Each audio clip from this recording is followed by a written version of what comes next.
السلام السلام عليكم السلام سلام سلام على من رد سلام سلام سلام على من رد سلام يا سلام على من رد السلام أحلى كلام السلام يا سلام على من رد السلام أحلى الكلام على موجة إذاعتكم إذاعة السلام السلام.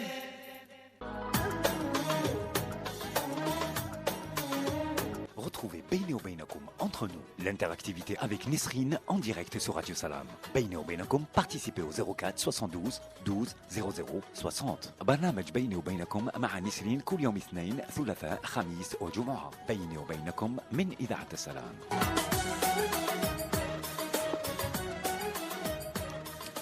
مساء الخير مساء الفل والياسمين، اهلا وسهلا مرحبا بكل مستمعينا الكرام، مرحبا بكل من التحق بنا الان على موج اذاعه السلام.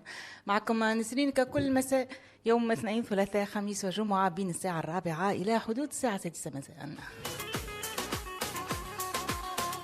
Bonjour et bienvenue à tous sur les ondes de Radio Salam. J'espère que vous allez bien. J'espère aussi que vous allez passer des bons moments avec nous cet après-midi. موضوع حلقتنا لهذا المساء موضوع هام جدا وحساس أيضا، باش نحكيه على مسألة العقم والإنجاب. إذا كان مريت بالتجربة هذه، عشتها، تفاصيلها، نفسيتك، تحب تشاركها معنا هذا المساء. شنو الحاجات اللي قلقتك؟ شنو الحاجات اللي لربما إلى يومنا هذا ما زالت عالقة في نفسك؟ حلم أن تكون أب أو أن تكون أم، هل ما زال قائم أم لا؟ 0472 12 0060. وليش بنحكيه على العقم فقط، لكن أيضا مواضيع أخرى حساسة ولكنها بشكل أو بآخر مرتبطة بالإشكالية هذه، خاصة على المستوى النفسي.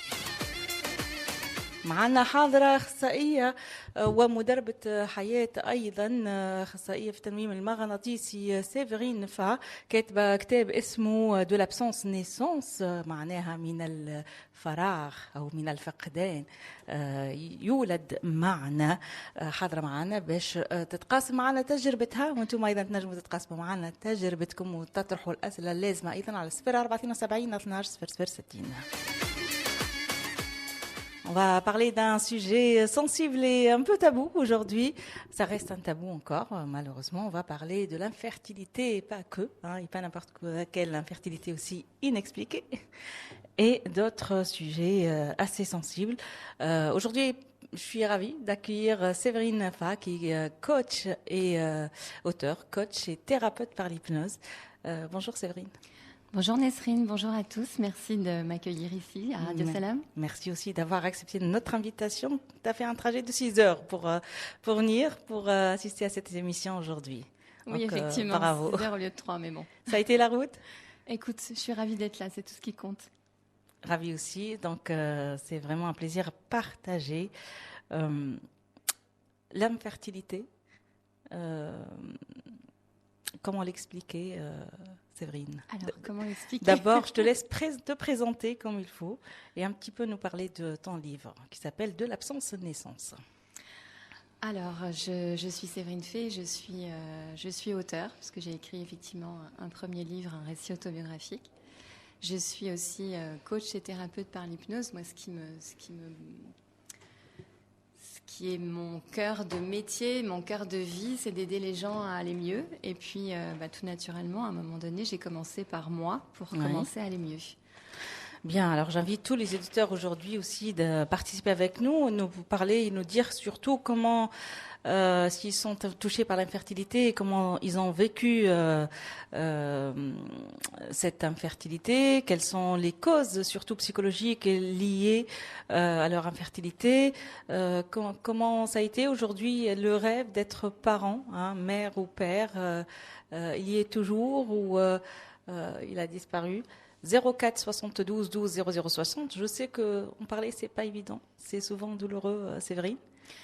Oui, c'est un peu pour ça que j'ai décidé d'écrire un livre. En fait, au départ, j'ai écrit pour moi, pour extérioriser ma colère, puisque j'étais en colère en fait. Ouais. Je me suis jamais vraiment sentie comprise et entendue dans mon désir d'enfant inassouvi.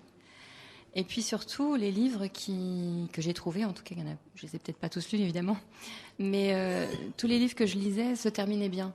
Mhm. Le mien ne se termine pas par une naissance. C'est-à-dire, je ne suis pas maman aujourd'hui. Donc c'est D'accord. vraiment une infertilité que j'ai vécue de A jusqu'à Z et je mourrai infertile en fait. Je n'aurai jamais d'enfant. Voilà. Donc je voulais aussi. Mais vous avez accouché d'un livre, un super livre, Ah oui, et très c'est ça. émouvant en tout cas.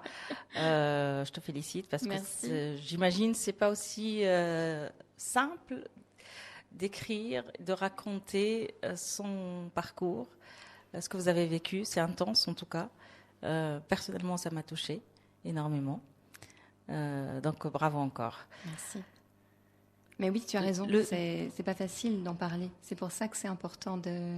Et surtout que tu touches Peut-être plusieurs sujets qui sont très très sensibles. Alors je vous invite à participer avec nous au 04 72 12 00 60. Séverine, avant de commencer d'en parler, on a un petit rituel à l'émission Bayni wa Bayna. On met une petite musique de bienvenue. Donc bienvenue à tous. Et n'hésitez pas à participer, être à l'écoute. Partagez le live si vous êtes en train de nous suivre sur le live sur mon profil Nesrine Ness. Et bonjour Thaïs, ça va? Donc Thaïs, elle sera là pour accueillir tous vos appels. C'est son dernier jour aujourd'hui avec nous. Elle finira son stage 04 72. Séverine, le désir d'être maman, c'est le désir, j'imagine, de toute femme. Écoute, on est un Même petit si peu. je suis, je suis pas. Presque toutes. Presque on va toutes, dire. voilà. Il y a aussi des femmes qui n'ont pas envie d'avoir d'enfants et elles ont le droit. Ouais. Mais c'est vrai qu'on est presque toutes élevées Mhm. dans un espèce d'idéal où on se dit que voilà, ce sera bien quand tu seras grande, tu seras mariée, tu auras des enfants, un bon travail.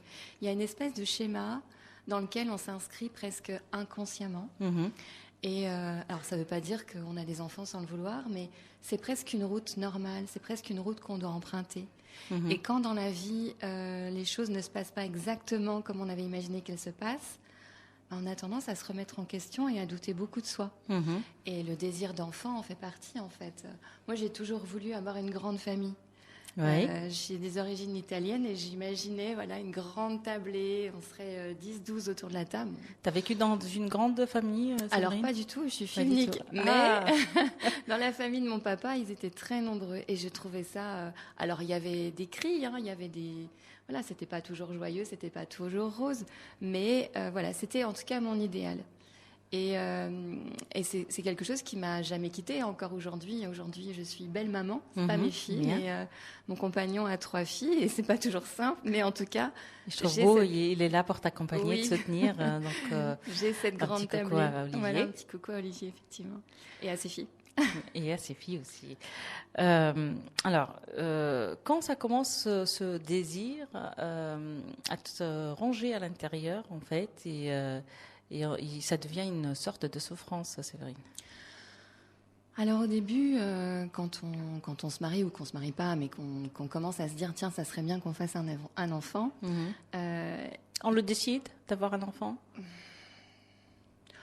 Je sais pas comment ça se fait. C'est un peu comme quand tu te réveilles. Tu sais pas exactement à quel moment tu te réveilles. Je sais pas exactement à quel moment. On dit pas bah tiens, à partir de lundi, on va faire un bébé, tu vois. Ouais. C'est pas forcément comme ça, mais en tout cas, il y a un mariage et il y a un désir d'enfant. Mhm. Et puis là, il y a l'entourage. D'accord. Hein, tu vois, il y a la pression de l'entourage aussi qui te dit alors, t'es enceinte? Enceinte. Non, pas encore. Bon, ça va venir, t'inquiète pas. Mhm. Et puis après, Alors, cette question, ouais. à partir de... J'imagine qu'elle est tout le temps pesante, mais à partir de quand elle commence à peser lourd, en fait? Elle Parce que commence- souvent, Ouais. moi, j'ai ce retour, en fait, voilà, ça me dérange qu'on me pose cette question. J'ai certains témoignages, des retours, et on continue à la poser, malheureusement, d'une manière consciente ou inconsciente.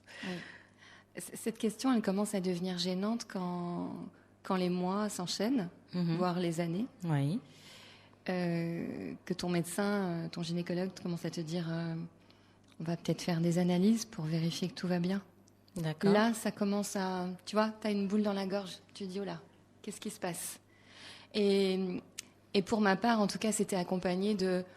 Bon, vous avez déjà 37 ans. Voilà.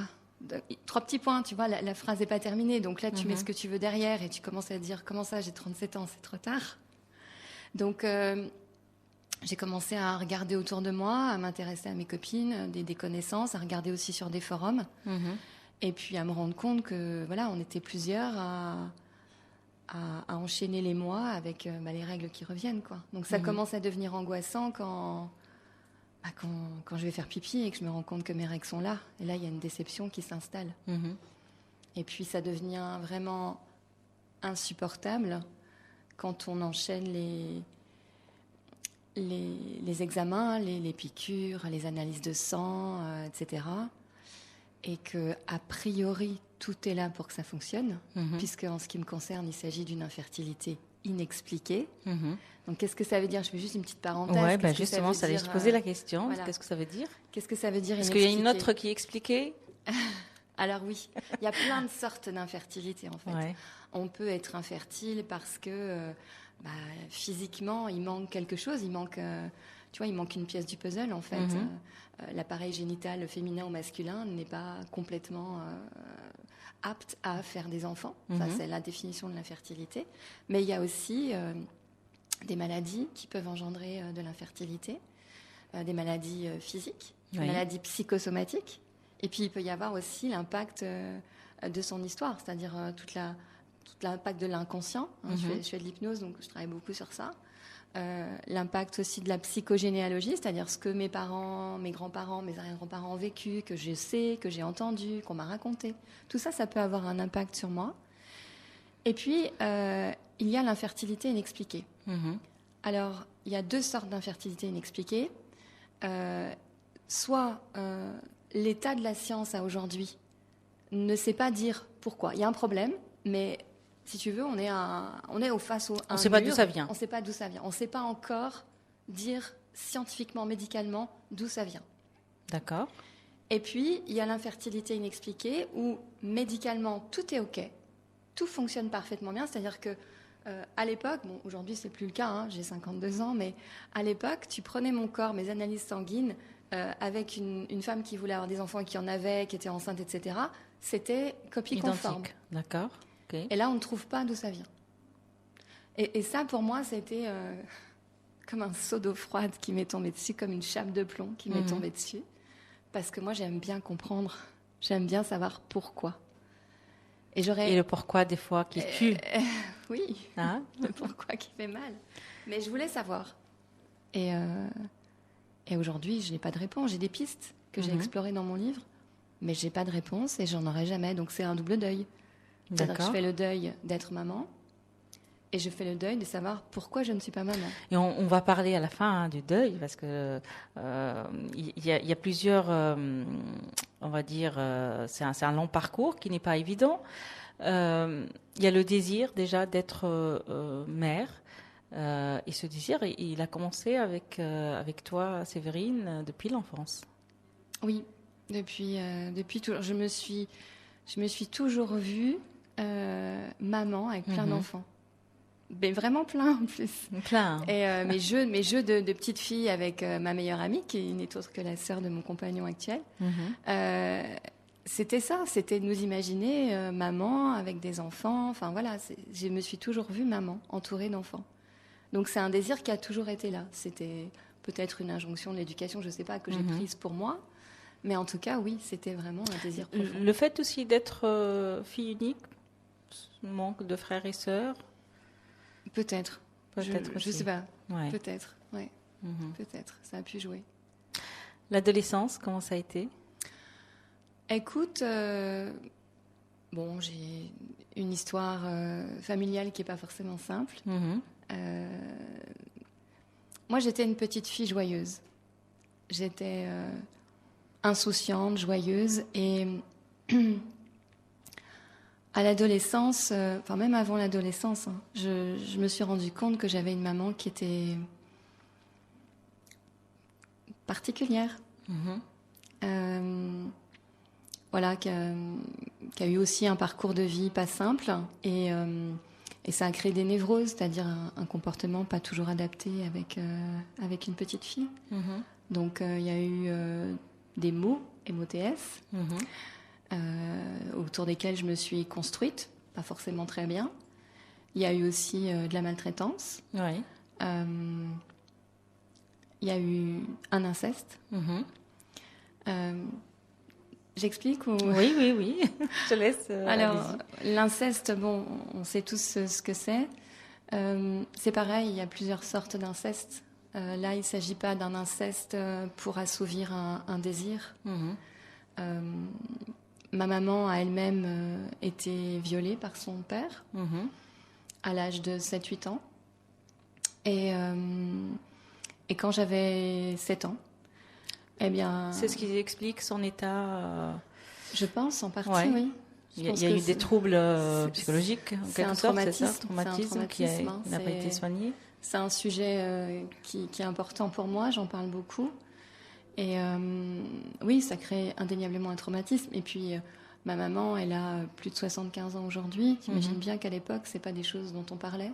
Aujourd'hui, on en parle plus. Ouais. Ça veut pas dire que c'est moins traumatisant. Hein, mais comment vous l'avez su, Séverine en cherchant des réponses à ta problématique, qui est l'infertilité à la base. En cherchant, et puis en recoupant des choses qu'elle a pu dire ou ne pas dire. On entend beaucoup de choses dans le silence parfois.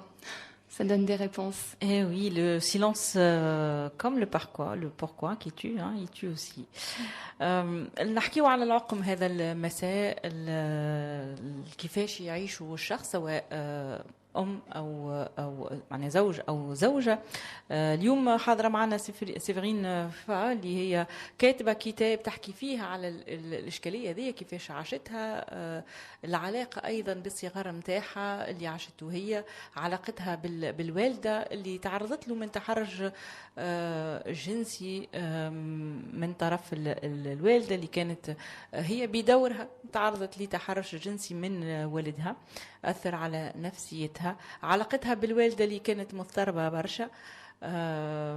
أيضا خلينا نقول الطريق اللي مشيت فيه باش تحاول إنها تكون عندها القدرة على الإنجاب. العقم اللي عند سيفرين يسمى العقم الغير خلينا نقول مبهم لأنه ما عندوش تفسير. فما عقم عنده أسباب طبية مفهومة ينجموا يتعالجوها. بالنسبة لسيفرين عندها كل معناها ما يتطلبه بالنسبة للتحاليل نتاعها كما امرأة عادية قادرة على الإنجاب. فالأطباء ما كانوش قادرين يفسروا الحالة نتاعها، ما كانش فما السبب مقنع بالنسبة لها هي، لأنها كانت تحاول تفهم وتبحث على أجوبة، لكن أيضا ما فماش لا سبب طبي لا سبب نفسي ولا سبب آخر يفسر إنها تكون غير قادرة على الإنجاب. قالت أنا كنت طفلة صغيرة كان نحب أن يكون أم غريزة نتصور متشكلة عند كل فتاة أو امرأة، مش الكل والأغلبية يعني وعدم الحق ولكن الأغلبية. كان حلمي أن يكون عندي عائلة كبيرة العدد، أني نكون عندي برشا صغار. الحلم هذا كبر معايا ولكنه للأسف شديد ما تحققش. سألتها أنا وقتاش يبدأ الإنسان يدخل في متاهة الأسئلة والشك، وخاصة الطريق اللي باش يكون فيه كثير من التحاليل الطبية. فقالت وقت اللي ولا عمري 37 سنة وهنا والأسئلة تكثر متاع الأقارب خاصة معناها حامل ماكش حامل، فواحد يولي يسأل والطبيب متاعك يأكد لك هذايا وقت اللي يقول لك يلزمنا نمشيو نعملوا تحاليل. 074 12 0060 إذا كنت تحب تشارك معنا في موضوع حلقتنا لهذا المساء. نعرف اللي مش موضوع سهل ولكن شهاداتكم مهمة جدا. أيضا إذا كنت تحبوا تطرحوا أسئلة، لأنه ضيفتنا إلى جانب أنها كاتبة هي أخصائية في التنمية المغناطيسي وتساعد الكثير خاصة من الأشخاص اللي في حالة معناها يبحثوا على الإنجاب ولا عايشين حالة عقم، على أنهم يلقاوا معنى لهذا الأمر ويتحسنوا نفسانيا. 074 12 0060. À l'écoute de l'émission Beini wa Beinakum, on parle de l'infertilité, surtout comment trouver un sens à son infertilité avec Séverine Fa, qui est auteure, coach et thérapeute. Et elle partage son expérience aujourd'hui avec l'infertilité. Il y a Thaïs qui veut poser une question. Alors, je rappelle, Thaïs, c'est notre stagiaire. Ils sont en dernier jour aujourd'hui. Et je rappelle aussi le numéro de téléphone pour participer avec nous, le 04 72 12 00 60. Allez-y, Thaïs. Je voulais savoir, est-ce que vous pensez que votre inceste, enfin que ce que vous avez vécu, a joué sur votre infertilité? Alors, Ouais. merci déjà Thaïs de poser la question. En fait, j'aurais jamais la réponse, mais je crois que effectivement, ça a créé un blocage et que j'ai toujours pensé au fond de moi, parce que je cherche des réponses, je cherche pourquoi. Comme c'est pas physique. Vous l'avez subi à quel âge? À 7 ans. À 7 ans. Mais je l'ai enfoui et c'est ressorti beaucoup plus tard. D'accord. Mais j'ai Alors, toujours- plus tard, à quel âge à peu près? La première fois que j'en ai parlé, j'avais 23 ans, mais on m'a pas entendu. Et vous avez parlé à qui? À mon père et à ma marraine. Et c'est passé complètement inaperçu. Ils Et n'ont en pas fait, cru, ils avaient non. du mal, ils étaient dans le déni. peut-être un peu les trois. D'accord. Et puis comme je souriais tout le temps, On soupçonnait rien. on soupçonnait rien. C'est ressorti quand j'ai écrit mon livre il y a 2 ans. Mhm. Et c'est ce que m'a dit ma famille. Mais à quel moment on pouvait voir que tu avais subi ça? Alors l'inceste et la maltraitance, hein, Mhm. parce que tu étais tellement souriante. Alors, tu l'as bien décrit dans le livre. C'est limite affreux. C'est affreux, d'ailleurs. C'est affreux. C'est affreux de faire du mal à un enfant. Ça me révolte, hein. Alors, mon histoire, je l'ai intégrée. J'ai pardonné à ma maman. J'ai mis du sens sur ce qu'elle avait fait. Et c'était par peur. Votre maman, elle voulait aussi te protéger, mais elle vous a fait mal. Oui, maman voulait vérifier que mon père ne m'avait pas violée. Et en voulant vérifier ça, elle m'a violée elle-même. Parce qu'elle a été violée. Oui. Donc, elle était dans une grande souffrance. Et néanmoins, elle a fait quelque chose d'inacceptable. C'est inacceptable de violer un enfant. Juste après l'acte, comment vous avez passé la nuit, Séverine? Quelles sont les questions que vous vous êtes posées? Tu sais, quand tu as 7 ans et que ta maman te dit qu'elle va vérifier quelque chose, donc elle m'a fait un espèce d'examen gynécologique, hein, en vérifiant avec le dos d'une cuillère à soupe et avec une lampe électrique si elle voyait quelque chose. J'imagine s'il y avait du sang, des traces, je sais pas. Je sais pas ce qui s'est passé dans sa tête à ce moment-là. Je me souviens que j'ai eu très très mal et que après elle m'a dit de ne pas en parler. Donc je n'en ai pas parlé parce que quand tu as 7 ans, tu fais confiance à ta maman, même si tu vois bien que des fois elle est violente. C'est ta maman. T'étais une fille obéissante? Oui, très, Très. trop. Pour tout, je faisais tout ce qu'on me demandait. J'étais sage. Et j'ai pas compris pourquoi elle me faisait aussi mal. J'ai d'abord cherché qu'est-ce que j'avais pu faire de mal et qu'est-ce que j'avais pu dire pour qu'elle se mette dans un état pareil et qu'elle me fasse ça. Je savais que c'était pas normal, mais en même temps, je me dis, bah, si c'est maman qui le dit, c'est que ça doit être normal. Et je pense qu'il y a beaucoup d'enfants qui vivent ce genre de choses. Quand c'est un adulte en qui tu as confiance, qui te viole et qui te fait du mal, il y a une partie de toi qui se dit, mais pourquoi? Qu'est-ce que c'est? C'est quoi? Puis en plus, à 7 ans, on n'a pas de L'incompréhension sexualité. totale. Et il y a une autre partie de toi qui dit, bah, c'est peut-être normal, mais en même temps, tu vas pas, le lendemain à l'école, tu vas pas dire à tes copines, ta maman aussi, elle te regarde dans les fesses avec une cuillère. Tu fais pas ça, tu dis pas. Je suis désolée de vous couper, mais je suis d'accord. Tu peux parler un peu plus fort, Thaïs? Merci. Pas de souci. J'ai dit je suis désolée de vous couper, mais je suis d'accord sur un fait. Moi aussi, j'ai vécu l'inceste quand j'étais petite. Et le déni. À quelle heure? À quel âge? Toute mon enfance jusqu'à ce que j'en parle à mes 11 ans. Régulièrement. Par qui? Si on Par mon décide- grand-oncle. D'accord. Et en fait, vu que j'ai grandi dedans et que j'ai toujours eu ça avec moi, j'ai mis du temps à me rendre compte que c'était pas normal. Et à en parler. Et heureusement que j'avais. Heureusement, en fait, je dirais heureusement que ma mère et mon père étaient séparés parce que ça m'a permis d'en parler à une partie de ma famille qui était totalement dissociée de l'autre partie. Mhm. Et vu qu'ils n'avaient pas de contact sentimental avec, bah, ils n'ont pas été dans le déni ou quoi, ils ont directement appris l'information.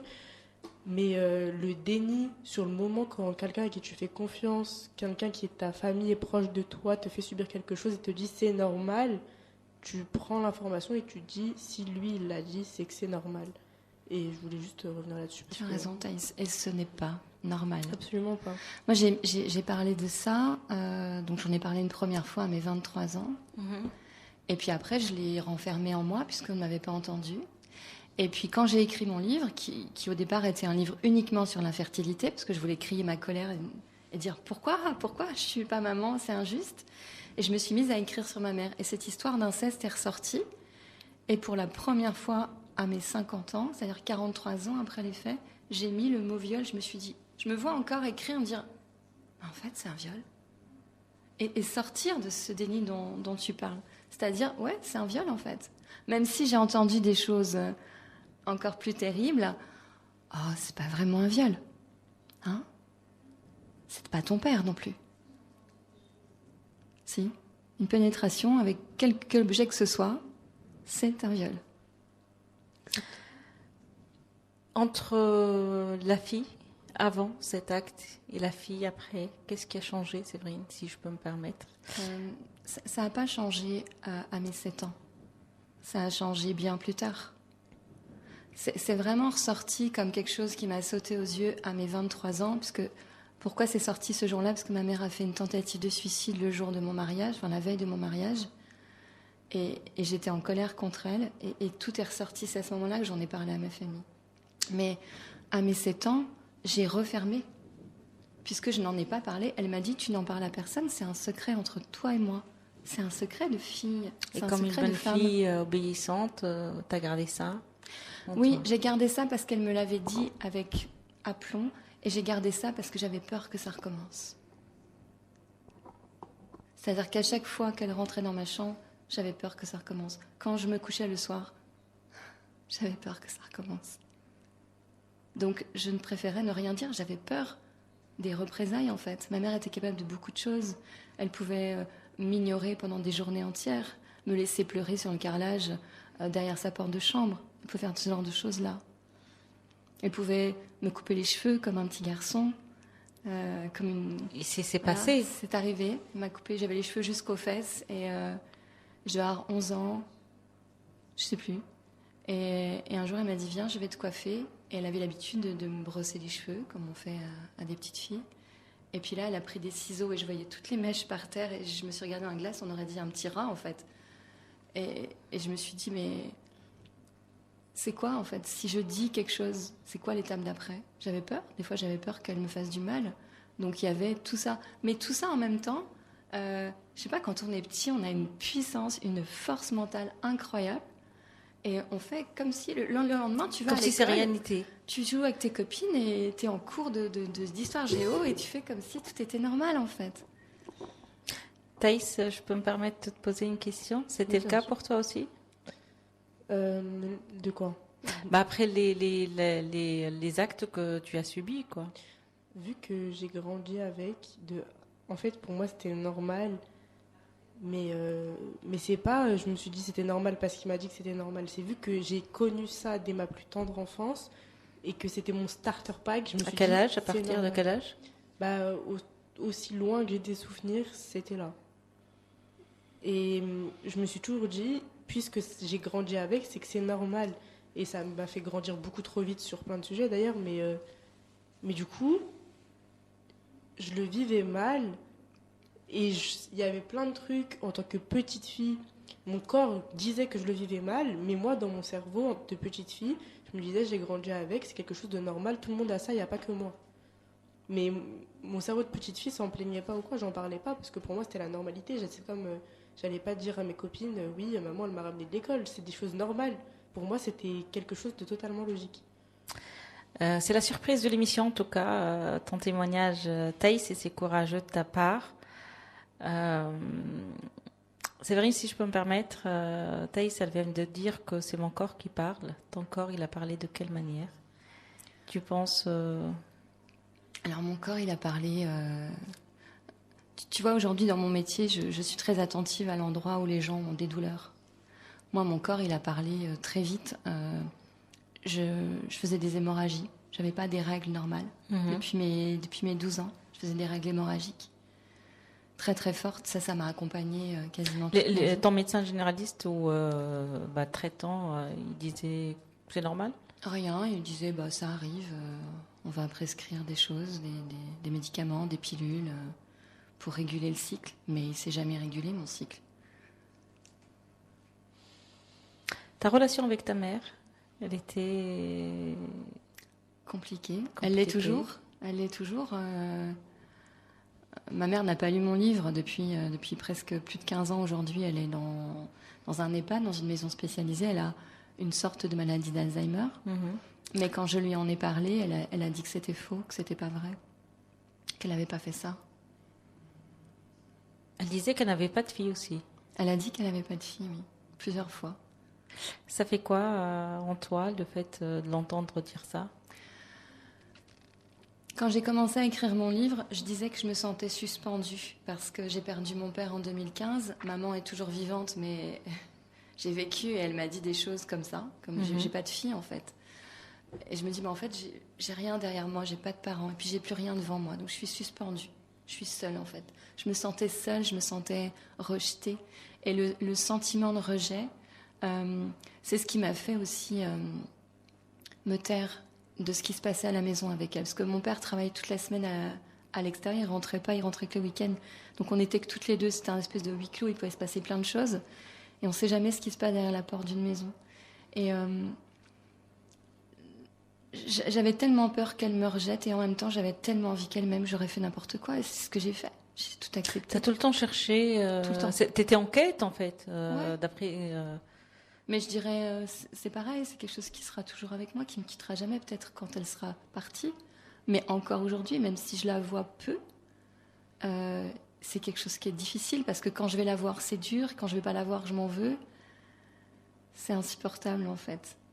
Alors, toutes les adolescentes, tous les adolescents aussi, hein, ils sont en conflit avec leurs parents. J'ai vu que tu étais proche de ton papa, mais il n'y a pas grand-chose sur ton père, du coup.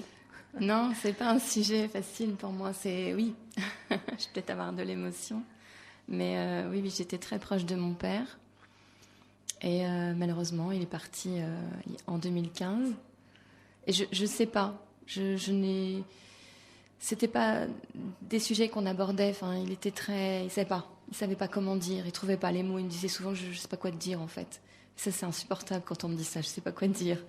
Et du coup, j'essayais de pas le mettre plus mal à l'aise. Je lui en parlais pas. Et il m'en parlait pas non plus. Donc, je ne sais pas s'il a su vraiment, s'il a vraiment entendu ce qui s'était passé avec maman ce jour-là quand j'avais 7 ans. Et puis, toute ma partie de vie où j'ai mené ce combat pour ne pas être infertile et donner naissance à un enfant, il était là, mais de loin. Il espérait... hein. C'est arrivé que je tombe enceinte. Je me vois encore l'appeler et lui dire « Papa, je suis enceinte ». Mais... Et t'es tombée enceinte? Je suis tombée enceinte 5 fois. D'accord. Alors la toute première fois, c'était il y a très très longtemps et j'ai avorté. Mais comment vivre cette grossesse au début? Ton désir, finalement, il est exaucé, Oui. mais pas pour longtemps. Alors, la première fois où je suis tombée enceinte, j'étais avec un garçon qui était déséquilibré et violent, qui me frappait. Et quand je me suis retrouvée enceinte, je me suis raconté l'histoire que peut-être il frapperait notre enfant. Et je me suis dit, je peux pas faire ça. Je peux pas rester attachée à vie à cet homme et peut-être mettre mon enfant en danger. Peut-être que je me suis raconté une mauvaise histoire. Mais en tout cas, ce jour-là, j'ai pris une décision, c'est d'avorter. Il n'y a pas un jour où je le regrette. Et en même temps, le jour où j'ai pris cette décision, je ne pouvais pas prendre une autre décision. Et puis après... Alors, c'est pas une décision facile. Non. Surtout pour quelqu'un qui désire autant avoir un enfant. T'as mis du temps pour prendre cette décision, Séverine? Non, parce que C'était rapide. je voulais beaucoup d'enfants, oui, mais pas pour qu'ils soient malheureux. Et je pensais qu'avec ce père-là, il serait malheureux. Donc, je voulais des enfants pour qu'ils soient heureux, pas pour moi, en fait. Je voulais des enfants pour qu'ils grandissent heureux. Donc non, j'ai pas mis longtemps à prendre cette décision, mais c'est pas une décision simple pour autant. T'as avorté? J'ai avorté. Et puis après, quand je me suis mariée, j'ai souhaité avoir des enfants, comme on disait tout à l'heure. Et puis là, ça vient pas. Est-ce que votre médecin gynécologue, il a fait le lien avec l'avortement? Parce que je sais qu'il y a certaines femmes, après l'avortement, c'est pas évident de tomber enceinte directement. Alors, le lien, c'est moi qui l'ai fait parce que je me suis dit que symboliquement, peut-être, j'avais pas fait le deuil de cet enfant.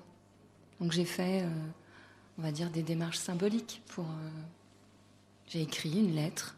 Et ça, c'est un exercice qui est très puissant. J'ai écrit une lettre à... Je pensais que c'était une petite fille. Je lui ai écrit une lettre en lui disant, pardon.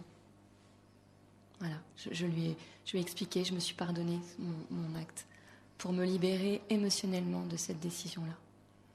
Surtout qu'après, vous n'arrivez pas à tomber enceinte. Donc après, je suis mariée et je n'arrive pas à tomber enceinte. Donc évidemment, moi, je fais le lien. J'ai une culture judéo-chrétienne. D'accord. Où la culpabilité est très présente. Et je me dis, je suis punie en fait. Dans toutes les cultures d'ailleurs. Je suis punie. J'ai fait quelque chose qui est mal. J'ai mis fin à une vie naissante. Donc, on t'a reproché cet acte, ton entourage, Séverine? J'en ai jamais parlé à mes parents.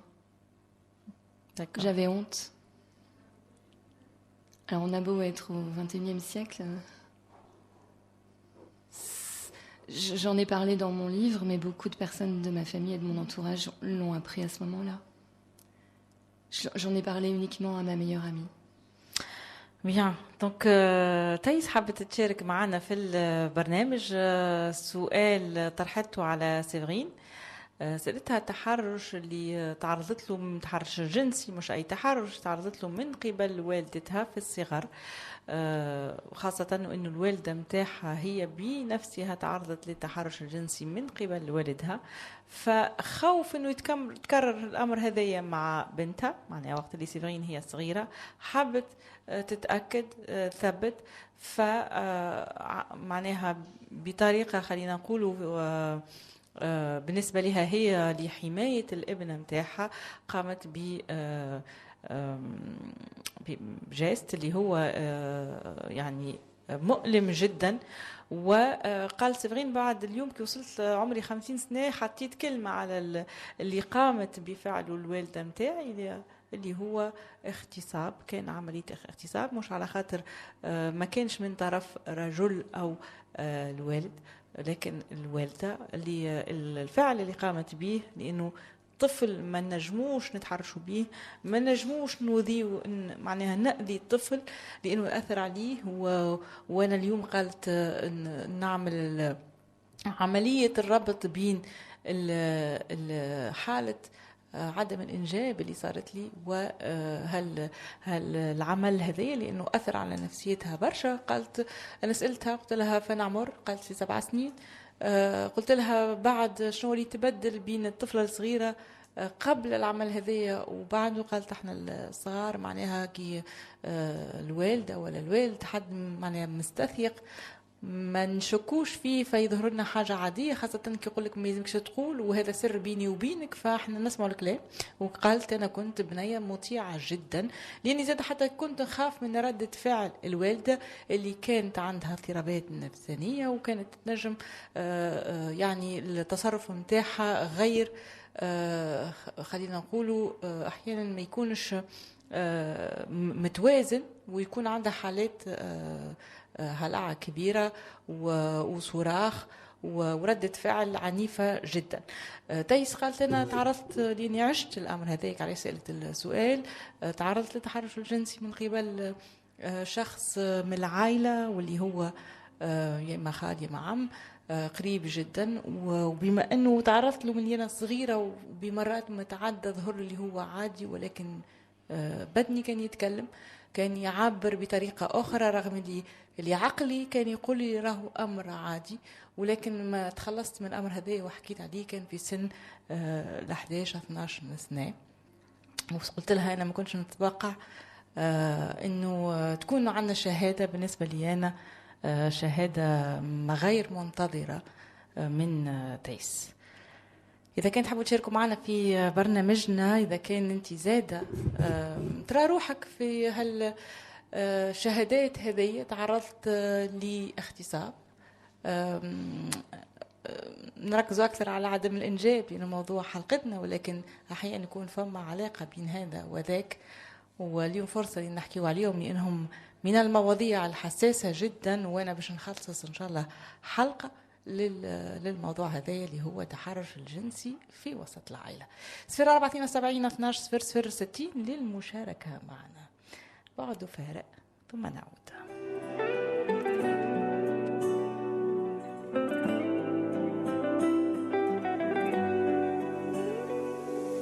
كان يوميها عقلي فين وانا بفارق، قلت بعده سهل بس بعده فارق، جرح بعد جرح قلبي حس بيه، ايه استفدت يومها ايه انا بعينادي، ده الفراق مش زي ما افتكرته عادي، واللي بينا لسه انا عايش عليه، ده اللي مش عامل حسابه بعده قلبي زاد عذابه، قلت قربه من غيابه مش فارقين، عرفت قيمته لما سابني، والفراق جالي وغلبني، والسؤال اللي تعبني هو فين، ده اللي مش عامل حسابه بعده قلبي زاد عذابه، قلت قربه من غيابه مش فارقين، عرفت قيمته لما سابني، والفراق جالي وغلبني، والسؤال اللي تعبني هو فين.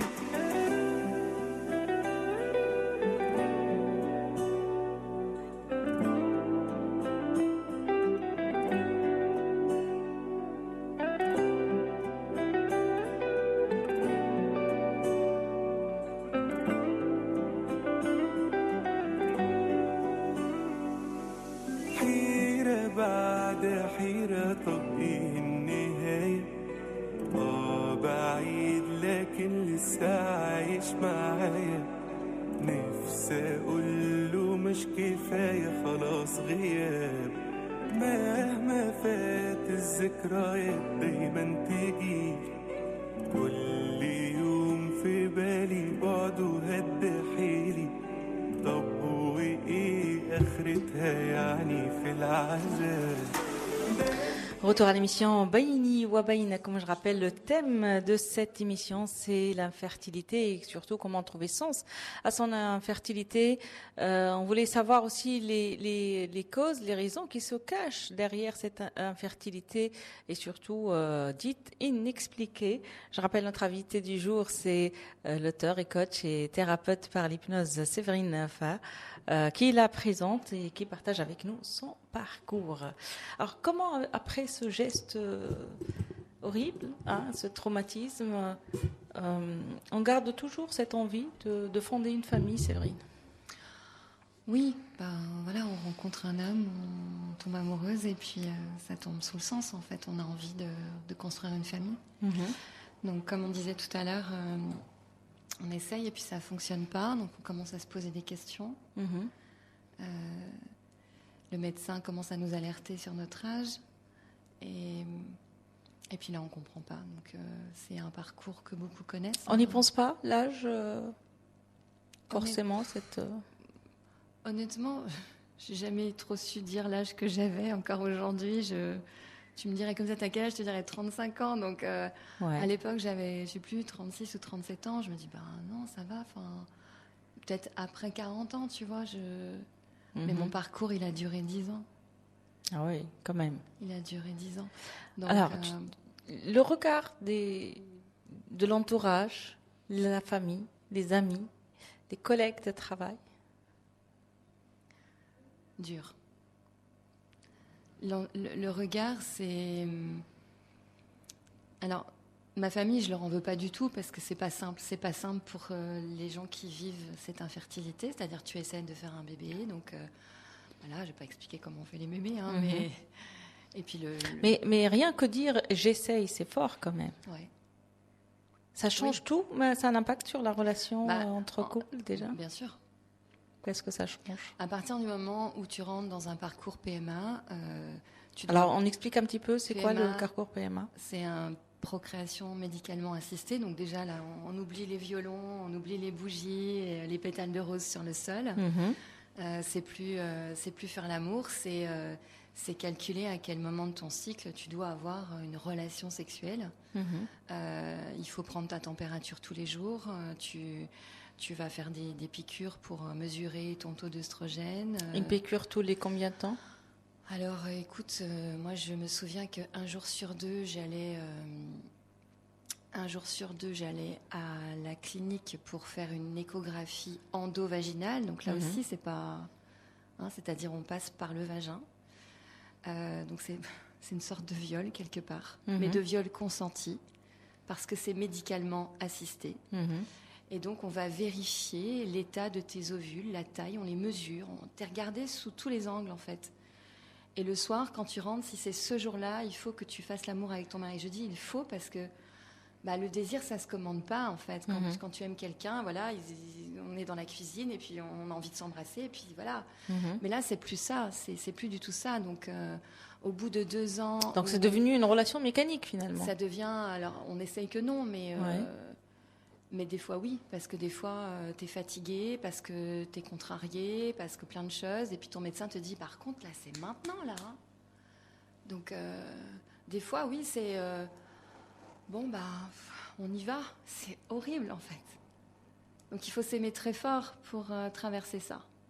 Et même quand on s'aime très fort, des fois cet amour-là il suffit plus et il s'en va. Est-ce qu'il y a la pression de l'autre qui est le conjoint, cette pression d'avoir un enfant, de vouloir surtout? Est-ce que ça pèse aussi, ça rajoute ça vous déplaît? Alors dans mon histoire, on voulait des enfants autant lui que moi, voilà. Et notre famille nous mettait pas plus la pression que ça. Mais quand au bout de 2 ans on s'est rendu compte que ça ne fonctionnait pas, que je n'étais pas enceinte, c'est surtout ce qui s'est passé, le déclencheur, c'est que dans les 2 ans, je suis tombée enceinte. Mais et c'était magique parce que je me suis réveillée une heure ou une demi-heure avant le réveil. Avant d'entrer dans le programme PMA? Oui, c'était avant. C'était avant. Et je me suis réveillée et je me suis dit, je suis enceinte. Donc comme j'avais avant de le vérifier? Ouais, j'avais senti qu'il se passait quelque chose dans mon corps. Et donc je me suis levée le matin et j'avais des tests, donc je suis allée faire pipi sur le test. Oui. J'ai attendu, comme on voit des fois dans les films, elle attend avec son truc.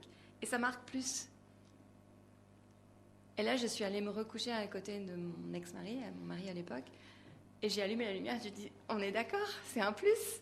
Oui, c'était un plus. Et là, c'était, waouh, ça y est, c'était, je vivais... festive, quoi. Oui, c'était ma meilleure vie, j'étais amoureuse, j'étais enceinte, tout allait bien. Et puis, un peu plus de 7 semaines plus tard, je vais partir au travail, je fais pipi avant de partir, et là, je vois du sang. Mais le bébé, il a grandi dans le ventre, 7 mois? 7 semaines. 7 semaines, d'accord. Et c'était un peu entre 7 et 12 semaines, je ne sais plus. Et donc, je vois du sang. Et donc, je sors de la salle de bain et il me dit, ça va pas? Et je dis, non, mais c'est rien. Ça arrive des fois quand on est enceinte, une petite perte de sang, c'est pas grand-chose. Donc, il part au travail et moi, je continue de me préparer. Et là, c'est des crampes, et il y a plus de sang et je finis aux urgences. Et on me dit, c'est douloureux de perdre un enfant? Physiquement, oui. En tout cas, oui. Et ça, c'est arrivé 4 fois. On t'a donné la raison? On t'a expliqué pourquoi? Non. Inexpliqué aussi? Ça arrive. Ça arrive.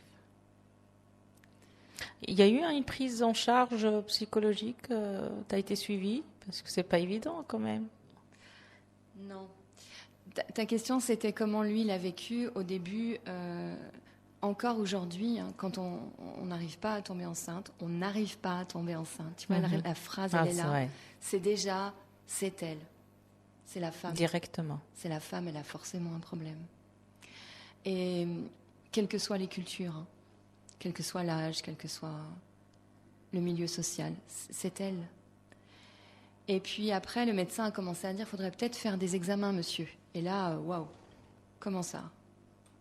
Dans ma masculinité, tu vois, quoi? C'est moi le problème.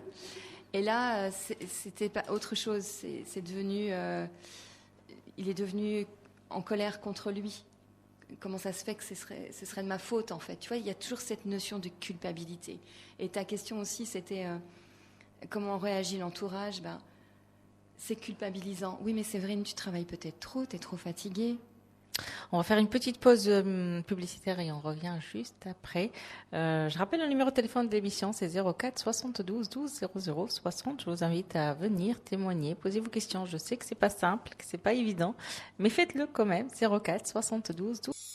السلام السلام عليكم السلام سلام سلام على من رد سلام سلام سلام على من رد سلام يا سلام على من رد السلام أحلى كلام السلام يا سلام على من رد السلام أحلى الكلام على موجة إذاعتكم إذاعة السلام السلام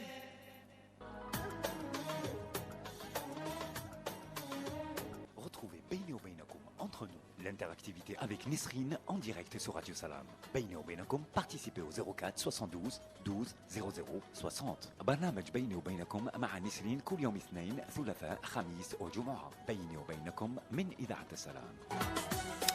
رحب مرة أخرى بكل مستمعينا الكرام وبكل من التحق بنا الآن على موجة إذاعة سلام دائما في الاستماع لبرنامج بيني وبينكم في ساعته الثانية. موضوع حلقتنا لهذا المساء نذكر هو حول العقم وعدم الإنجاب ومحاولة الإنجاب، خاصة كيفاش يعيشها شخص، الأسباب اللي يمكن اللي تكون وراء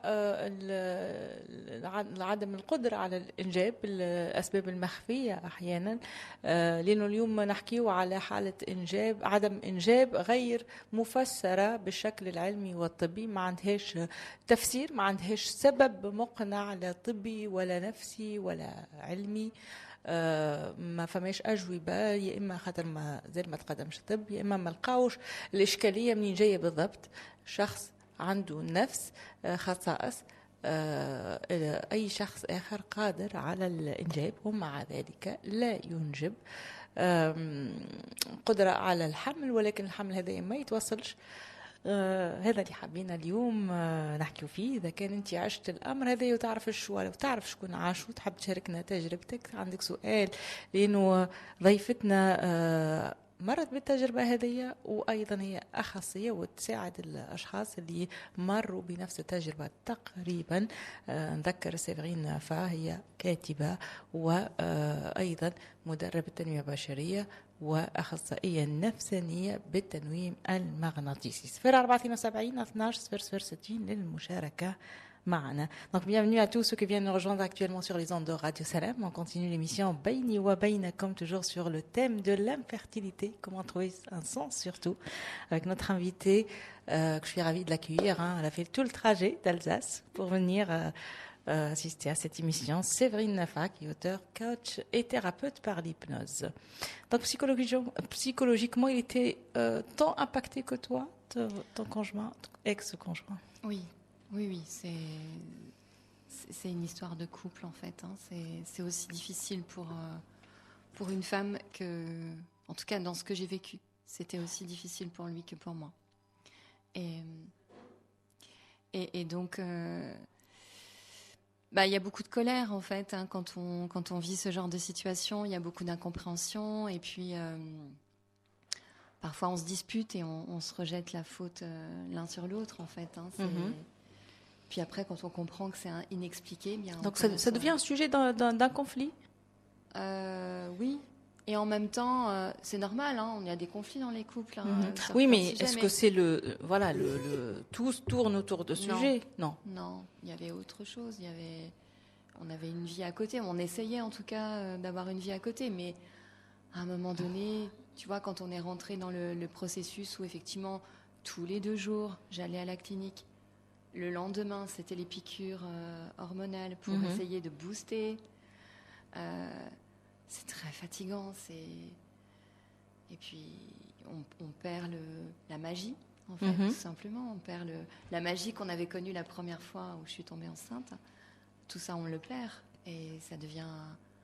Alors même pour les examens, les rendez-vous, apparemment c'est hyper stressant aussi. Non seulement c'est douloureux, mais aussi c'est hyper stressant parce qu'il y a des temps à respecter, des horaires. Et... Il y a des temps, il y a des horaires. Et tu posais la question de la prise en charge médicale. Moi, je suis allée donc en France, évidemment. Je suis allée en Tunisie.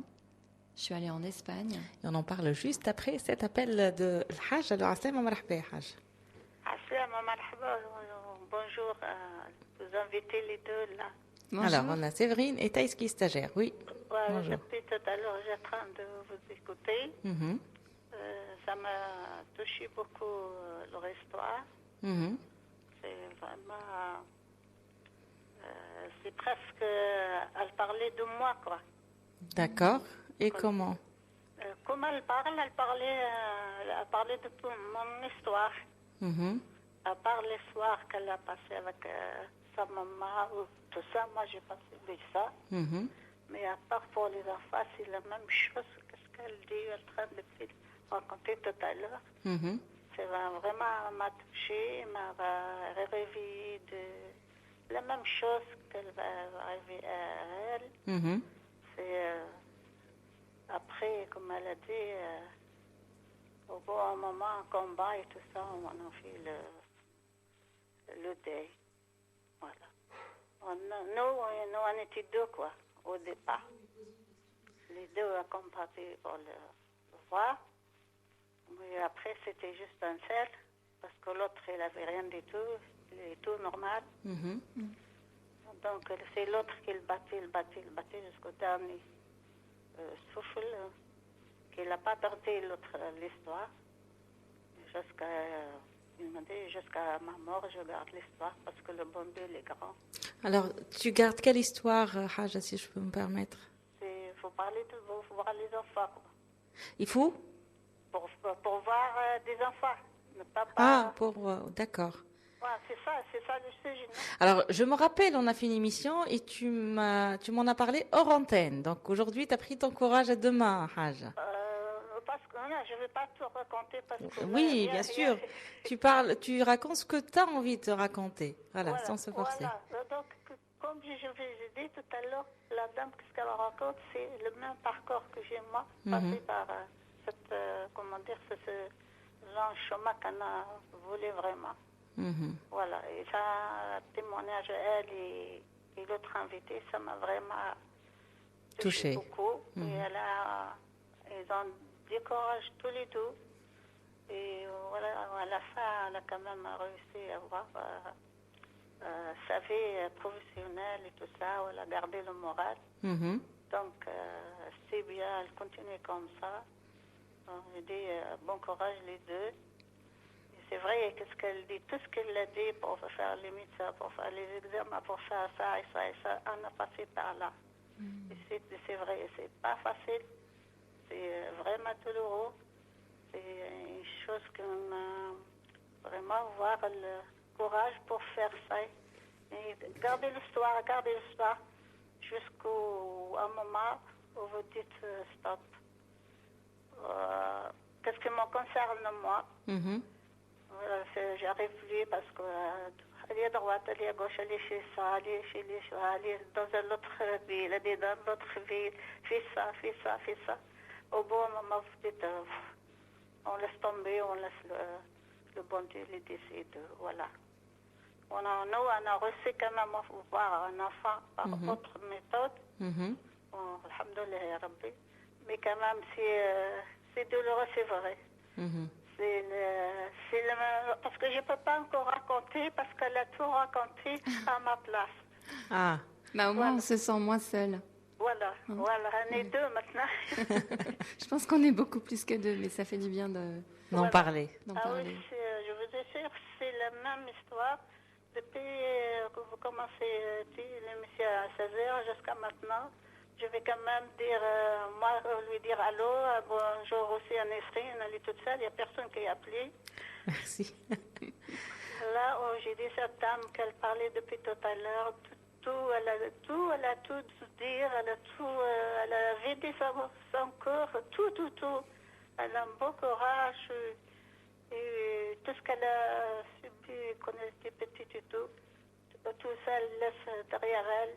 Et maintenant, elle continue devant. Et elle vit sa fille. Et c'est comme ça. Quand le bon Dieu décide de faire des choses, on ne peut pas, nous, faire autre chose. Voilà. نجم نسألك سؤال حاجة je peux te poser une question? Oui. Alors, je sais que généralement au sein de la famille, surtout quand on arrive à avoir un enfant, ça parle. Est-ce qu'on t'a reproché? Est-ce qu'on t'a fait sentir qu'il y a quelque chose qui manquait? Oui, c'est vrai, commençait déjà. Moi, j'avais 3 mois, même pas 3 mois, de mois de bien, ça commençait déjà. Parce que ça y est, dans un an, moi, j'ai quand même 2 mois que je suis mariée, quoi. Moi, je sais pas, moi, j'étais jeune, comme je suis mariée, j'avais 21 ans. Donc, nous, on ne sait rien, voilà. Comment ça se passe, Nathan, et surtout les belles familles, c'est quand ils commencent. Donc, on est resté un an, et là, ils commençaient vraiment à poser les questions. C'est vraiment, il y a un problème, il y en a. On est resté 2 ans encore à poser. À la fin, on a dit, écoutez, on a un problème. Voilà, on attend. Là, qu'est-ce que vous voulez, on va. On ne peut rien dire, à part ça, on attend. On attend le médecin, ils disent, et voilà. Et après, ils ont accepté la chose, ils ne peuvent pas faire autrement. À part accepter et attendre.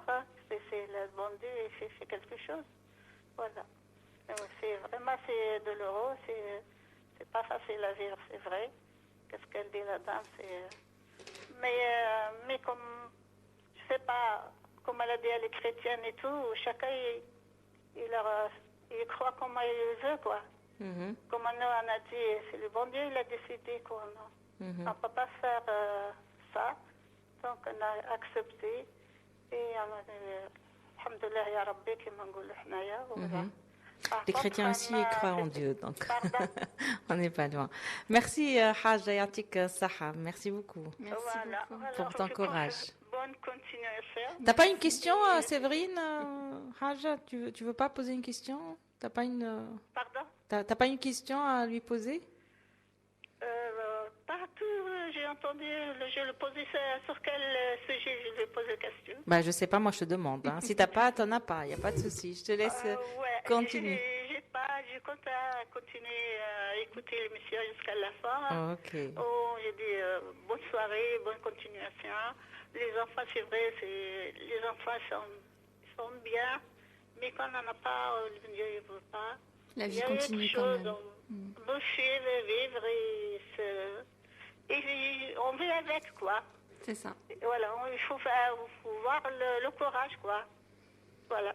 Et c'est vrai, c'est pas un combat à vivre facile, quoi. J'imagine. Ouais. Merci, Haja Yatik Saha. Shukran lik. Merci. Merci, Raja.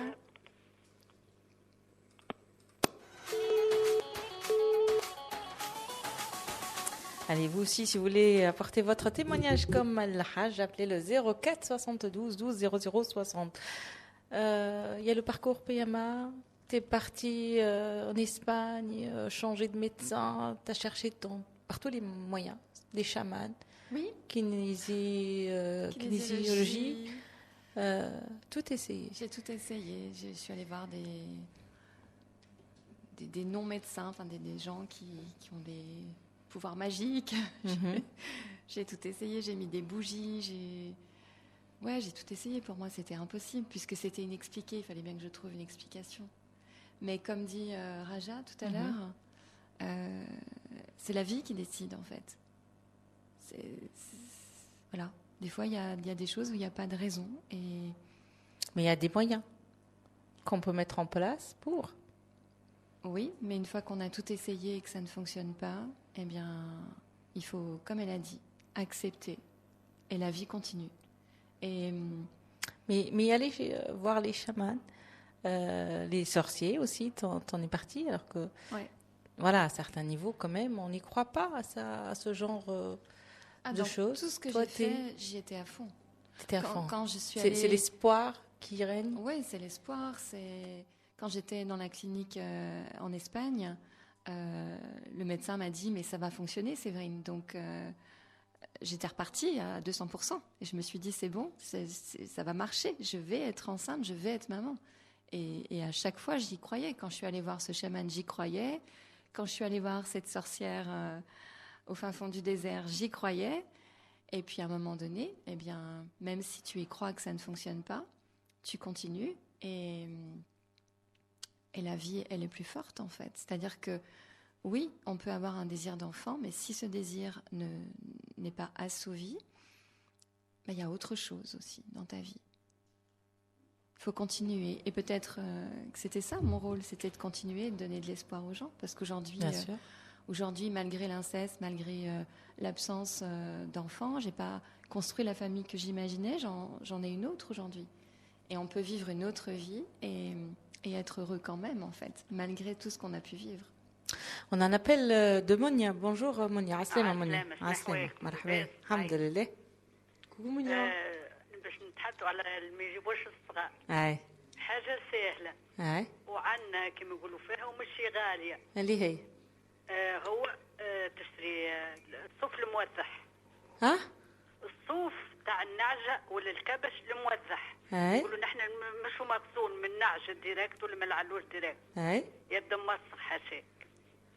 فهمتي؟ تشدي شوي صوف وتنفتيه ما بين يديك، تنحي لك الخماج وتنشفيه ما بين يديك، تنظف فيه ما بين صوابعك مليح مليح، وتشدي الخزامه وتشدي كعبات عود وتشدي شويه حلبه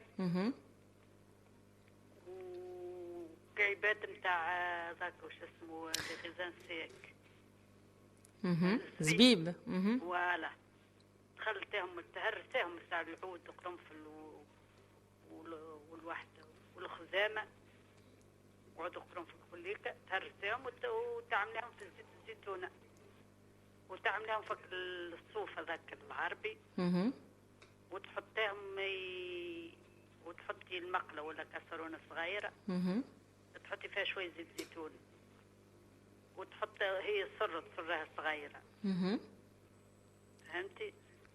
بابري قد البوشون اكبر من البوشون تاع سبلة الدبوزه تاع الماء اي اكبر شوي، فهمتي؟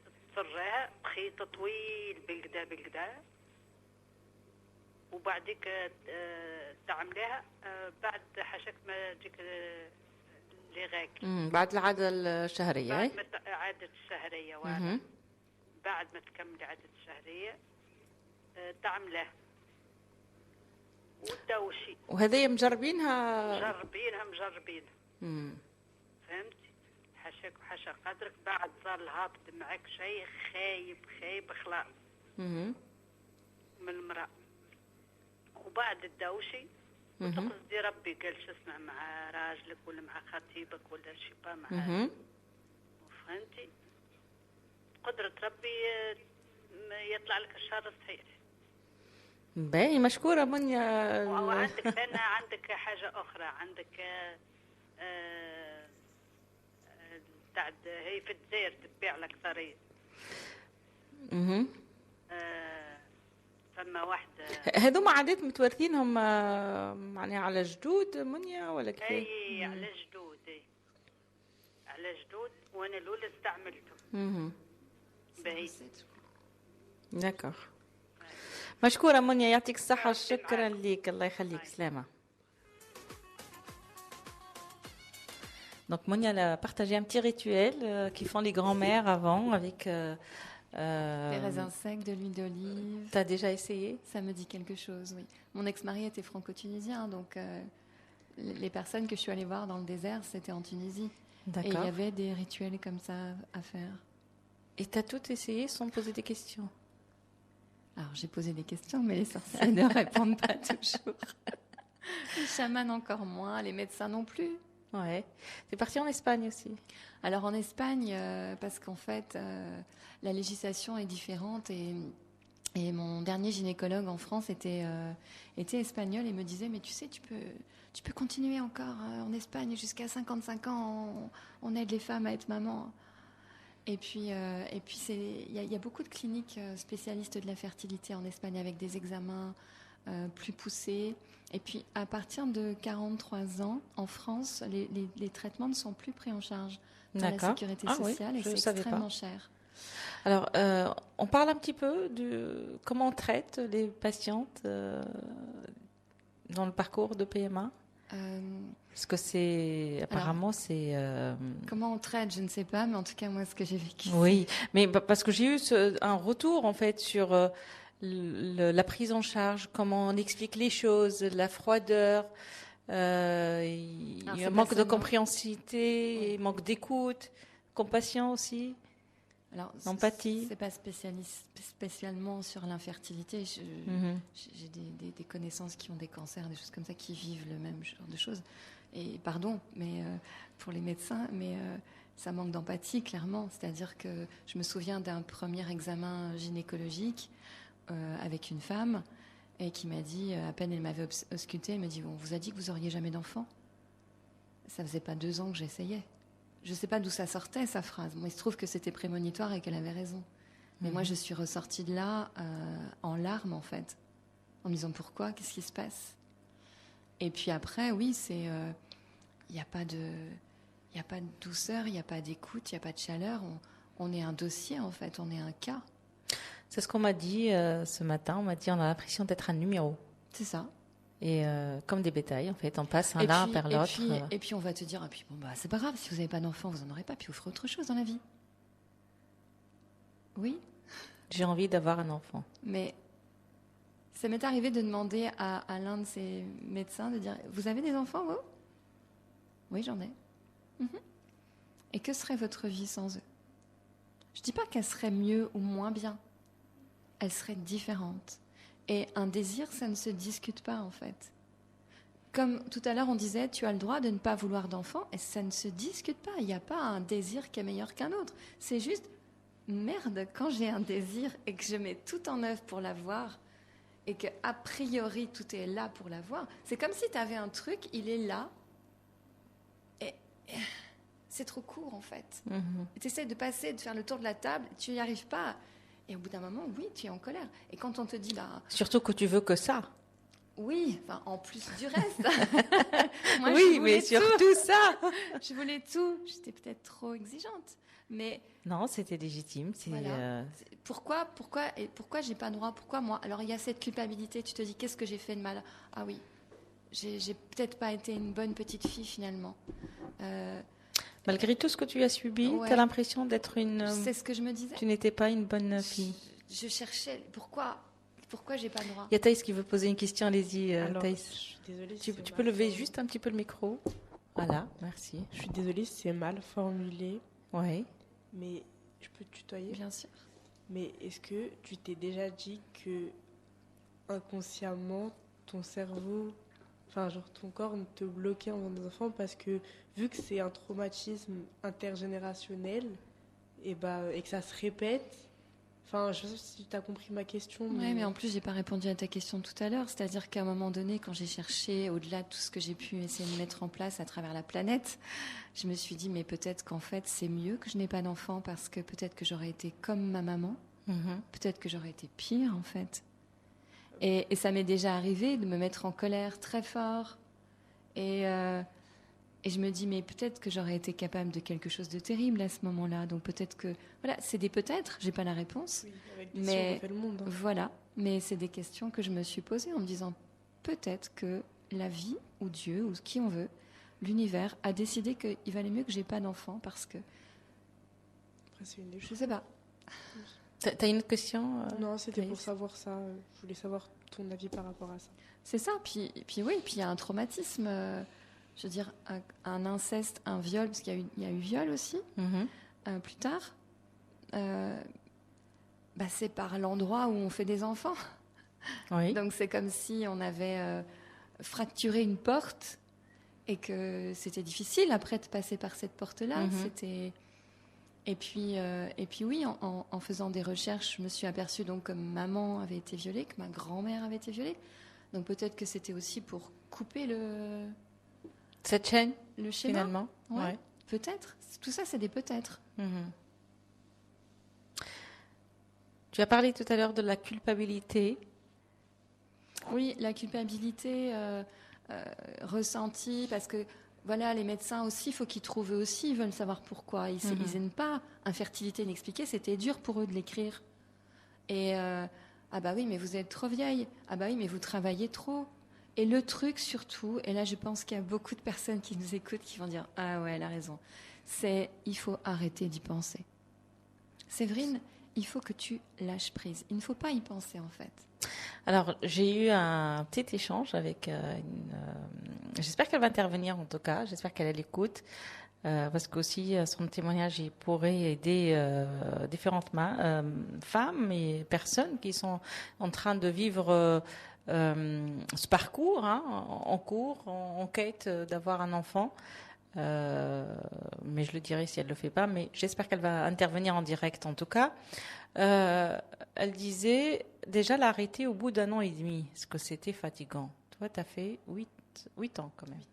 8 ans de traitement. C'est waouh, c'est bravo quoi. Le courage. L'Espagne, c'était pendant plus d'1 an et demi avec toutes les 3 semaines le voyage. Donc à l'époque, j'habitais en Bretagne. J'étais à mon compte, mais néanmoins, je voulais pas que mes clients sachent, je voulais pas leur raconter ma vie. Je voulais pas. Ça aide le fait d'être à son compte, parce que être salarié, comment expliquer? Être salarié, j'imagine qu'il faut poser des jours de congé ou des arrêts maladie, donc c'est pas simple. J'ai appris qu'il y a des jours où voilà, c'est oui. aujourd'hui, maintenant, donc tu dois y aller voir le médecin. Oui, donc comment expliquer à ton employeur dans ce cas-là? Je sais pas, moi j'ai menti à mes clients, je disais que j'avais un problème médical sans dire quoi.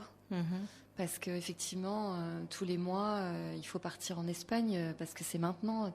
Quand tu ressors de la clinique à 19h30 et qu'on te dit que ton ovocyte... Généralement, quand on dit on va en Espagne, c'est pour passer des vacances, voilà. Séverine.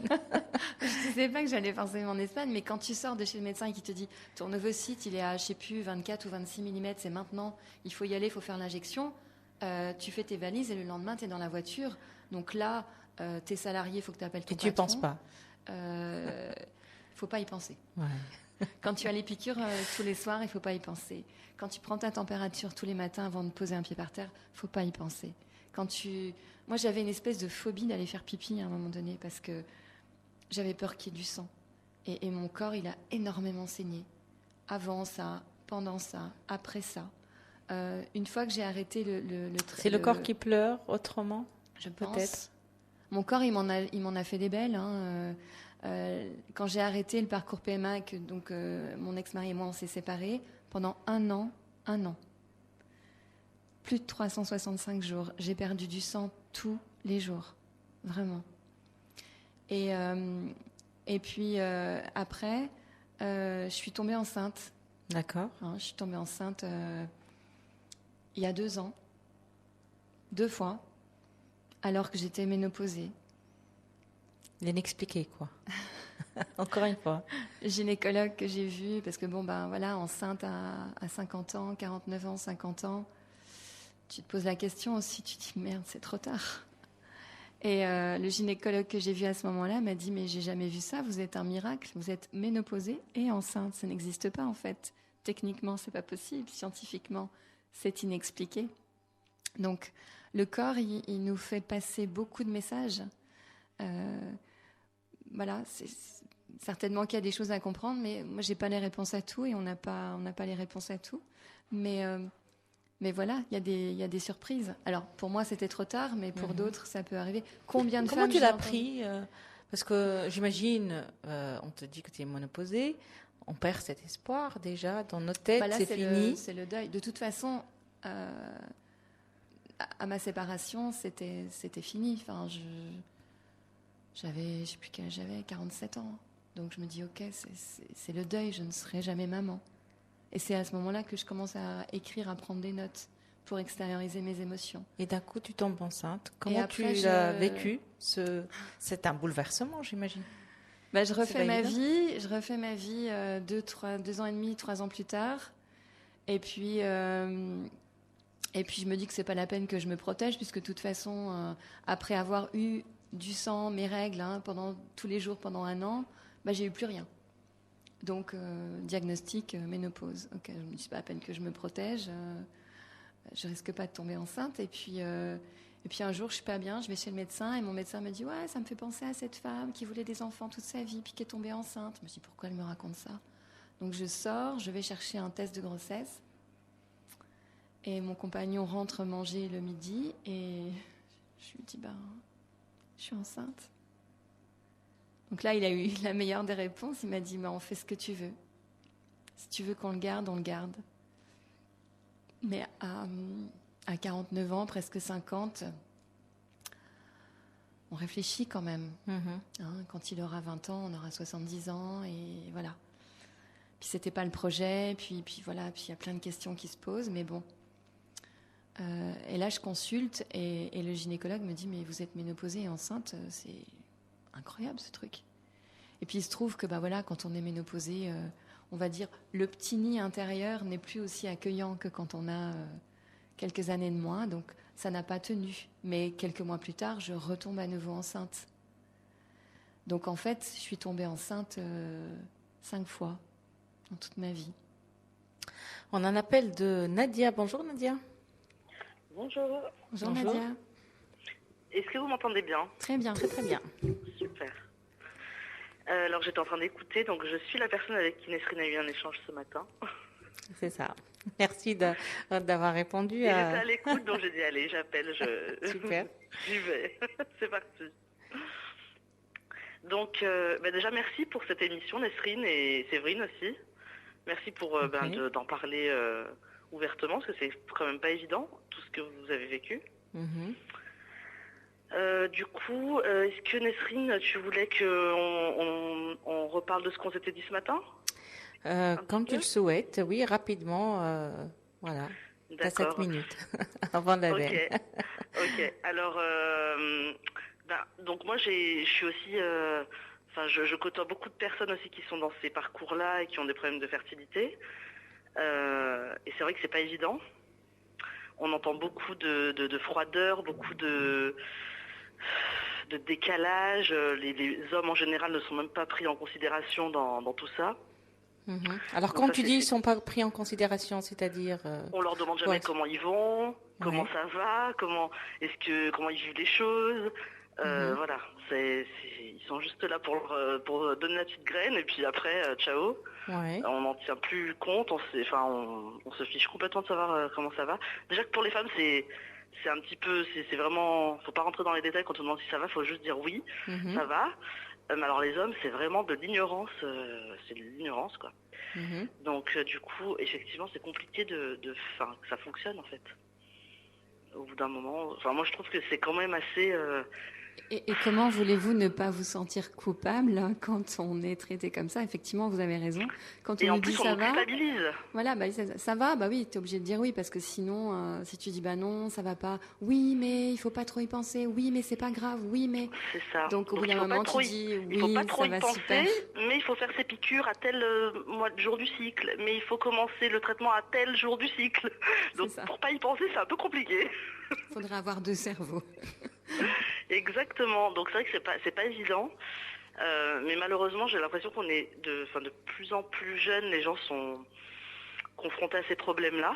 Donc il y a la question de l'âge, oui, mais il n'y a pas que la question de l'âge, il y a aussi tous les problèmes qu'on peut rencontrer, comme les femmes qui ont du SOPK, des femmes qui ont plein de problèmes qu'on rencontre aujourd'hui.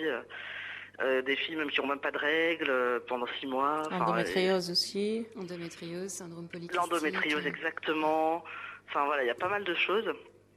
Et c'est vrai que c'est pas évident, c'est pas du tout évident. Et au niveau moi, je voulais témoigner par rapport à ça, c'était par rapport surtout au parcours de PMA. Ce qui est, je trouve, difficile, c'est que il y a le côté médical, le côté scientifique, chimique, biologique, mais il n'y a pas du tout l'aspect de l'émotionnel, l'aspect du psychologique, l'aspect de voilà comment on ressent les choses pendant ce parcours-là, qu'on soit accompagné aussi autrement que par une gamète plus une gamète égale un bébé. Non, en fait, pas toujours. Je suis d'accord. Ce qui manque pour moi en France et partout, hein, parce que j'ai adoré être en Tunisie, les équipes médicales étaient beaucoup plus douces qu'en France, de même qu'en Espagne. Mais ce qui manque pour moi, c'est à aucun moment j'ai eu un entretien au niveau de mes émotions, c'est-à-dire à aucun moment mes médecins ne savaient que j'avais été violée. À aucun moment, un médecin savait que j'avais subi un inceste.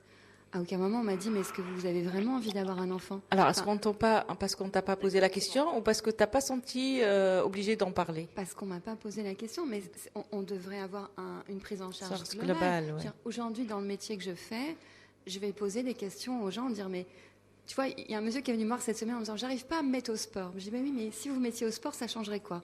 Ah bah, je serais en meilleure forme, il faudrait que je donne un coup de main à mon père. Bah, j'ai peut-être pas envie de donner un coup de main à votre papa, du coup, vous n'avez pas envie de nous mettre au sport. Et ben ça, c'est des questions qu'on ne pose pas. C'est-à-dire, qu'est-ce que ça changerait dans ta vie si tu étais maman? Moi, aujourd'hui, honnêtement, si j'étais maman, j'aurais peur d'être une mauvaise mère.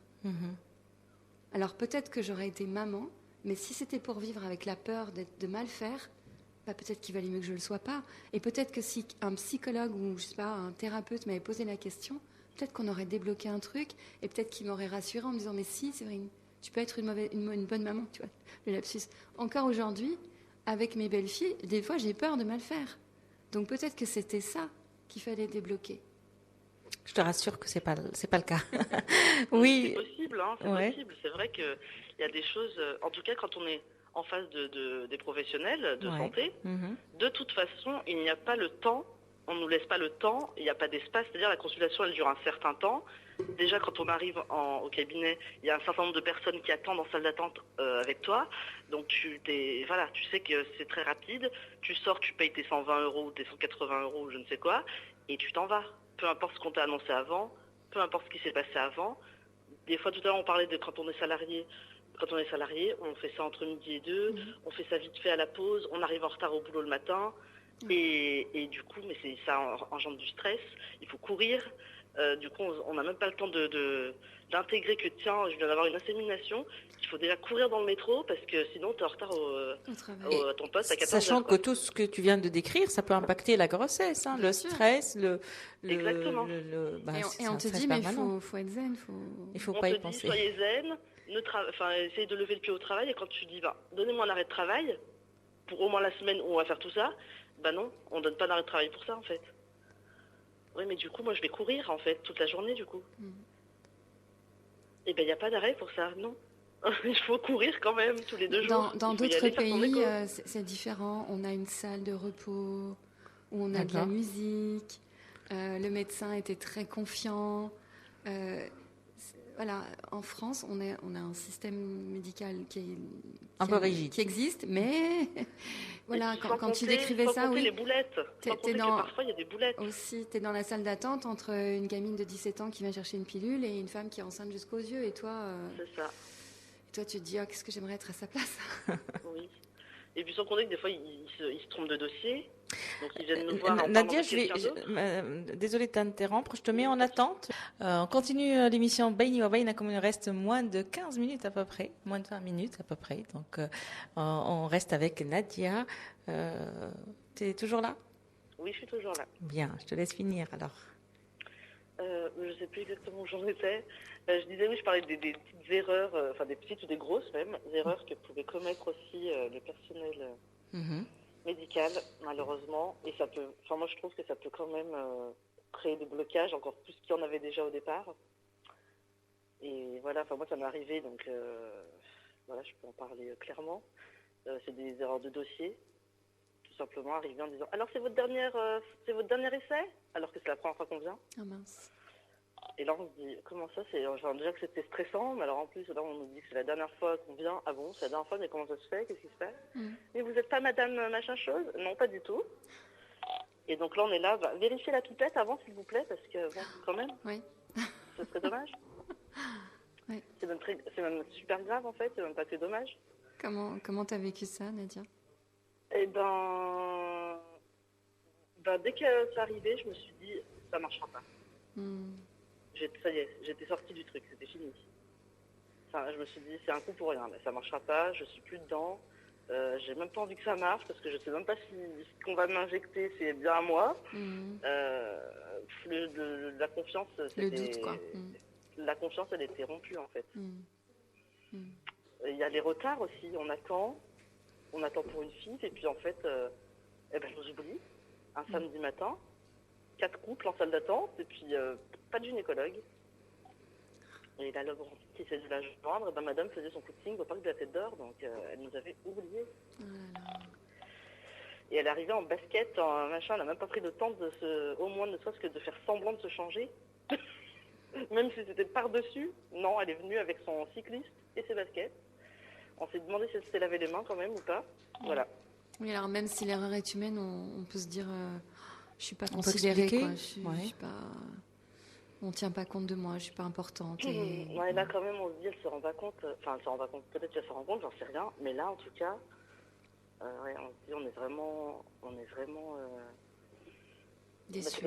On travaille pas avec de l'humain, en fait. On travaille. C'est un travail. C'est comme si on travaillait avec un objet. C'est pareil. On travaille avec une machine. C'est la même chose. En fait, au bout d'un moment, même l'être humain devient un outil de travail. En fait. Nous, c'est notre histoire, mais je pense qu'effectivement, pour le corps médical, c'est un dossier de plus. C'est ça. C'est pas, au pire, c'est pas grave. Pour eux, ça change rien en fait. L'émotionnel, le psychologique, ça joue pas. Alors qu'une fois qu'on est là, qu'on a 4 heures de retard, que tout le monde attend, et qu'elle fait ça à la chaîne, du coup, parce que voilà, on se dit, est-ce que c'est comme ça que je veux un enfant en fait? Est-ce que je veux un enfant dans ces conditions? Et moi j'ai dit non, je veux pas un enfant dans ces conditions, donc stop, on arrête. J'arrête. Aujourd'hui, tu as des enfants? J'ai une fille, oui. Que tu as eu par FIV ou naturellement? Non, je l'ai eu naturellement. Ah, super. Non, après, par contre, moi, à côté, j'étais accompagnée par d'autres thérapies et ça m'a beaucoup aidée. Beaucoup. On peut avoir une idée ce que tu as essayé? Oui. Bien sûr. Donc, moi, j'ai fait de la réflexologie plantaire, j'ai fait de l'acupuncture, j'ai fait de la sophrologie. D'accord. Et ça, c'était... ça n'a pas été tout de suite en parallèle du suivi, mais ça a été assez rapidement mis en place. Et en tout cas, pour ma part, mon corps a beaucoup mieux réagi avec l'acupuncture et la sophrologie qu'avec le chimique. Et on t'a conseillé de le faire ou c'était ta propre initiative du coup? C'est en parlant autour de moi, D'accord. en discutant autour de moi. On m'en a parlé en fait et je me suis dit je vais chercher, je vais me renseigner. C'est bien de faire des choses comme ça. Voilà. Après, on réagit plus ou moins selon les personnes, mais c'est ça. Moi, j'accompagne beaucoup maintenant en hypnose des femmes qui veulent tomber enceintes et ça donne de très bons résultats. Super. Voilà. J'avais fait de l'acupuncture, moi ça m'a pas aidée. En plus, elle me disait qu'il fallait que j'arrête d'y penser, donc ça m'a saoulée. Mais c'est vrai que ça peut être un bon complément en tout cas. Pour l'exercice. Merci Nadia de ton témoignage. Merci Nadia. Merci beaucoup à toi Nesrine pour cette émission qui lève les tabous aussi, parce que c'est un sujet quand même sensible. Oui, donc, je merci sais. Beaucoup. Merci pour l'écoute, pour le suivi, pour aussi le fait de participer. Ton témoignage peut apporter aussi pour d'autres femmes. Il y a plein de femmes qui doivent se sentir. Et c'est pas pour rien que Séverine s'est déplacée. Elle a fait 6 heures de trajet, donc malgré les contraintes. Merci pour les 6 heures, allez. Merci beaucoup. Et Olivier, oui. Merci beaucoup Séverine. Merci. Au revoir. Au revoir. Eh oui, il ne faut pas oublier les hommes. Il nous reste 10 minutes et j'ai beaucoup de choses des questions à poser. Mais je vais rester sur tout ce qui est regard des autres, regard vers soi. Tu as employé des mots forts. Mode de défaillance de fabrication. Je suis nulle. Ouais. Moins que rien. Ouais. J'ai toujours eu, après ça c'est pas forcément propre à tout le monde, mais moi je me suis toujours sentie moins, pas assez, pas capable, inférieure. Et c'est vrai que quand j'étais dans ce parcours d'infertilité, je cherchais des témoignages, j'ai lu beaucoup de livres, etc. Et dans mon livre, je parle de Marilyn Monroe aussi qui avait ce parcours-là. On le sait pas, mais elle l'a eu. Et pareil, elle avait ce sentiment d'être nulle et du coup, ça m'a parlé. Et je me suis dit, comment veux-tu accueillir une vie si toi-même tu te sens rien? Tu peux pas faire naître quelque chose de rien en fait. Et c'est vrai que j'ai jamais pensé que c'était la faute de mon ex-mari. On parle des médecins et du manque d'attention, mais ça c'est le regard avec le recul, puis par rapport au métier que je fais. Mais au moment où je suis dedans, moi le corps médical, j'écoute tout ce qu'ils me disent, un peu comme j'écoutais tout ce que me disait ma maman quand j'étais petite. Je suis très mais c'est Alors, moi. juste pour ouvrir une parenthèse, parce que c'est important aussi, dans ce parcours, il y a la prise de poids, il y a la douleur, il y a la fatigue. À l'époque, je donnais des cours dans un centre de formation pour des jeunes de bac à bac plus 5. Et je me rappelle d'une fois où j'étais en plein... J'ai dû prendre, je crois, quelque chose comme 18 kilos. Et je me souviens d'un étudiant, je les aimais beaucoup, et lui particulièrement, j'étais proche de lui. Et je me souviens de son regard, et je le vois encore parler à sa voisine, et j'entendais ce qu'il disait. « Oh, t'as vu comme elle a grossi ?» C'est dur, parce que moi, je faisais un métier où j'étais devant les gens tous les jours. Et j'avais honte de mon corps. Et c'est pareil en termes d'intimité. Et surtout quand on prend d'un coup et les gens se posent des questions, on se t'as retrouve l'image, pas. mais même aussi dans ton intimité. C'est-à-dire, moi, je me regardais plus dans la glace, je me détestais. Et puis est-ce que tu as envie de te déshabiller devant ton mari alors que tu as pris 18 kilos de plus? C'est dur. Alors, il m'a jamais rien dit. Même encore aujourd'hui, j'en ai perdu la plupart, mais j'ai encore des endroits de mon corps où on voit les traces, en fait. Quelque part, on voit le... Alors que j'ai pas eu d'enfant, merde. Mais ouais, c'est des choses, voilà, la fatigue. Alors tout à l'heure hors antenne, rapidement, parce que j'ai encore une question.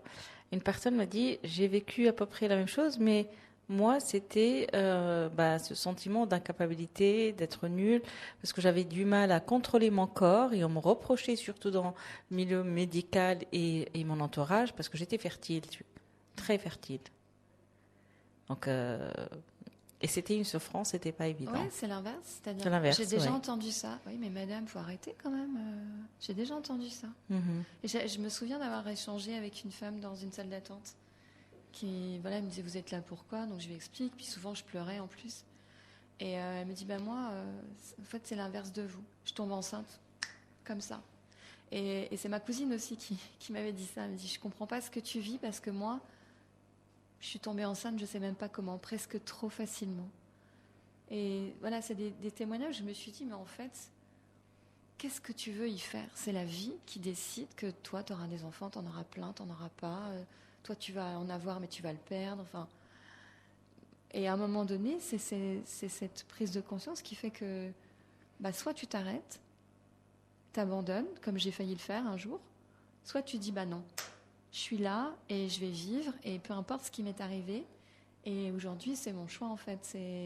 Voilà, j'ai pas vécu la vie que je voulais vivre, mais j'en vis une autre qui est aussi très bien. Et je suis contente d'être là pour en parler. Si j'avais abandonné, je serais pas là pour en parler.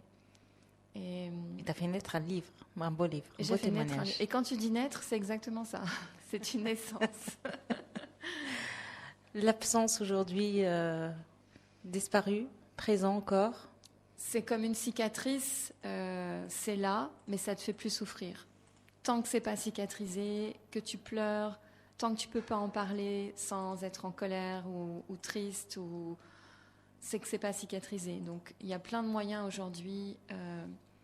On parlait de thérapie tout à l'heure, c'en est parmi d'autres, de moyens pour cicatriser d'une souffrance, mais quelle qu'elle soit. Moi, je parle de mon parcours d'infertilité ou de viol ou d'inceste, mais on a tous vécu des choses difficiles et on peut tous, à un moment donné, se prendre en main, prendre soin de soi pour cicatriser de ça et continuer le chemin. Parce que même si il y a des obstacles, même s'il y a des souffrances, même s'il y a des traumatismes, la vie, elle vaut quand même La son paix. pesant d'or.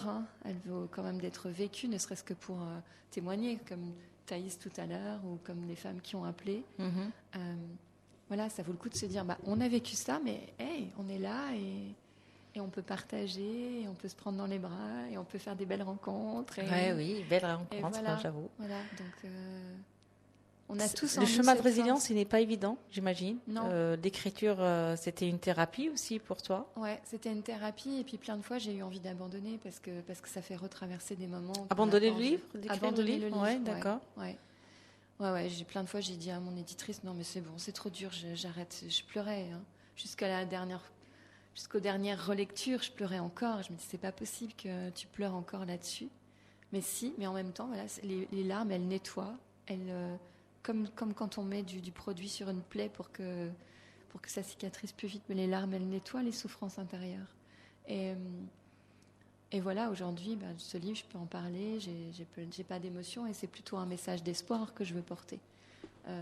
Ce livre, aujourd'hui, il donne naissance, lui aussi, à une conférence où je parle de joie, je parle de résilience. C'est pas du tout un discours alarmiste, c'est juste dire, voilà, ce que j'ai vécu, c'est un fait, c'est une réalité, mais on a deux choix. Soit on se laisse enfoncer, et j'ai failli prendre ce chemin, hein. J'ai failli mettre fin à mes jours une fois, mais on a ces deux choix-là, ces deux routes. Soit tu dis stop, c'est trop dur, j'abandonne, je déprime, je tombe dans la drogue, dans l'alcool. Oui, parce que dans ce parcours, il y a la dépression aussi. On n'a pas bien abordé.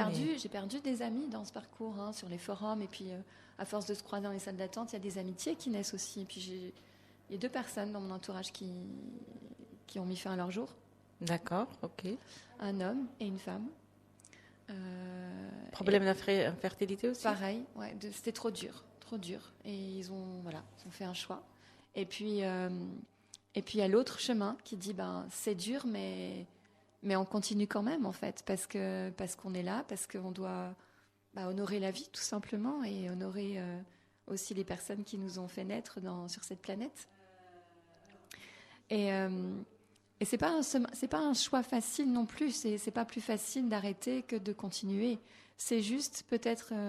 C'est pour ça qu'on a tous ces témoignages, pour prendre conscience que c'est possible, en fait. Voilà, moi, il n'y a pas de leçon à donner. C'est juste se dire, je prends conscience que c'est possible. Et si moi, je l'ai fait, d'autres peuvent le faire. Je ne suis pas plus forte que qui que ce soit. Et voilà, c'est peut-être qu'il y a quelqu'un qui est en train d'écouter la radio et de se dire, moi, hier, ça n'allait pas, j'étais au fond du trou. Et là, de se dire, c'est possible alors peut-être que je vais remonter la pente. C'est ça mon message. Voilà. Si tu fais un retour en arrière, et pour les personnes aujourd'hui qui sont en train de vivre la même chose, qu'est-ce que tu pourrais leur dire? Qu'est-ce que tu pourrais dire sur toi, Séverine, à l'époque? J'ai envie de dire 2 choses. C'est de se questionner vraiment.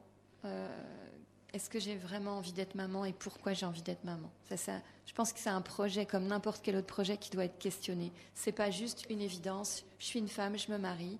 Je fais des enfants. C'est pas aussi simple que ça. On le voit dans tous les témoignages. Ça, c'est la première chose, c'est de questionner son projet. Et peut-être que là, il y a des pistes. Et la deuxième chose, c'est de garder espoir. La limite est mince entre la détermination et l'acharnement. On dit, mais à quel moment on bascule de l'un à l'autre? Moi, on m'a déjà dit, mais t'étais acharnée en fait, c'était presque de l'acharnement, t'aurais peut-être dû arrêter. Non, en fait, parce que ça aurait peut-être pu fonctionner. Non, c'est l'espoir, en fait. Puis la persévérance. Même si, à la fin, il n'y a pas le résultat, il n'y a pas le bébé, il y a autre chose, mais en au fait. moins, tu as essayé, quoi. Tu as continué jusqu'au bout. Il y a autre chose. J'ai compris plein de choses. J'ai grandi, j'ai appris à mieux me connaître, à m'aimer aussi. Et puis aujourd'hui, je transmets ça à d'autres. Ce qu'on n'a pas dit aussi, que le divorce, c'était ton choix. C'est toi qui as